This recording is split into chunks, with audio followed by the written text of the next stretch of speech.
प्रतिबिंब जनमानसांचे। शिवसेना संपर्क प्रमुख दिलीप सातपुते यांच्या गाडीचा अपघात। दादा सुखरूप आहेत, तुमचं प्रेम आणि आशीर्वाद साथ देत आहे, ओंकार सातपुते यांची माहिती। नगर तालुक्यातील सारोळा बद्दी परिसरात घडलेली ही दुर्घटना काळजाला घायाळ करणारी ठरली। मध्यरात्रीच्या सुमारास शिवसेना शिंदे गट नगर तालुका संपर्क प्रमुख दिलीप सातपुते यांच्या वाहनाचा अपघात झाला।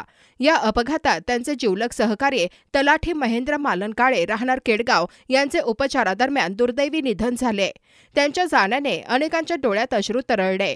अपघातात चालक भाऊ कांडेकर हेही गंभीर जखमी झाले असून त्यांच्यावर तातडीने वैद्यकीय उपचार सुरू आहेत। या अपघातातून दिलीप दादा मात्र सुखरूप बचावले आहेत। दादांवर जनतेचे प्रेम, आशीर्वाद आणि देवाची कृपा आहे, त्यामुळे ते ठणठणीत आहेत। काळजी करू नका, ते लवकरच पुन्हा आपल्या सेवेत येतील असा विश्वास त्यांचे सुपुत्र ओंकार सातपुते यांनी नगर न्यूज 24 शी बोलताना व्यक्त केला। महेंद्र काळे यांच्या जाण्याने फक्त एक सहकारी गमावला नाही, तर एक कुटुंबासारखा दादांचा मित्र हरवला गेला आहे। त्यांना भावपूर्ण श्रद्धांजली अशी माहिती ओंकार सातपुते यांनी दिली। अहिल्यानगर शहरातील महत्त्वपूर्ण अपडेट जाणून घेण्यासाठी नगर न्यूज 24 या YouTube चॅनलला सबस्क्राइब करा।